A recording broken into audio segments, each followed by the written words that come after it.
Hey guys, welcome back to my channel. ഇന്ന് നമുക്കൊരു രസം ഉണ്ടാക്കി പഠിച്ചാലോ. അപ്പോൾ ആദ്യം തന്നെ ചീനിച്ചട്ടി അങ്ങ് അടുത്ത് അടുപ്പത്ത് വെച്ചിട്ടുണ്ട്. നന്നായി ചൂടാവട്ടെ. നന്നായി ചൂടായ ചീനിച്ചട്ടിയിലേക്ക് ആവശ്യത്തിന് എണ്ണ വെളിച്ചെണ്ണ നമ്മൾ ഒഴിച്ചു കൊടുക്കുന്നുണ്ട്. ഇത് നല്ലോണം ചൂടാവട്ടെ.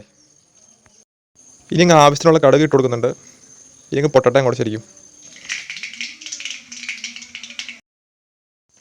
നന്നായി അരിഞ്ഞെടുത്ത സവാളയും വെളുത്തുള്ളിയും ഇട്ട് കൊടുക്കുന്നുണ്ട്. ഇത് നന്നായി മൂക്കണം. ഇതിലേക്ക് ആവശ്യത്തിന് മുളക് പൊടി ഇട്ട് കൊടുക്കുന്നുണ്ട്. 1 ടീസ്പൂൺ കുരുമുളക് പൊടി ഇട്ട് കൊടുക്കുന്നുണ്ട്.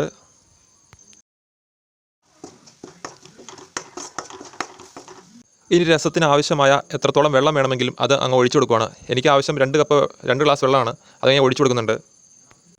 ഇതിലേക്ക് ആവശ്യമായ തക്കാളി അരിഞ്ഞിട്ട് കൊടുക്കുകയാണ്. ചെറുതാക്കി അരിഞ്ഞ തക്കാളിയാണ് ഇട്ട് കൊടുക്കേണ്ടത്. രസത്തിന് ആവശ്യമായ പുളിക്ക് വേണ്ടിയുള്ള പുളിവെള്ളം ഒഴിച്ചു കൊടുക്കുകയാണ്. ഇതിങ്ങനെ പിഴിഞ്ഞ് ഒഴിച്ചു കൊടുത്തേക്കുക. രസത്തിന് ആവശ്യമായ ഉപ്പ് ഇട്ട് കൊടുക്കുന്നുണ്ട്. എനിക്ക് ആവശ്യം 1 ടീസ്പൂൺ ഉപ്പാണ്. അത് ഇട്ട് കൊടുക്കുന്നുണ്ട്.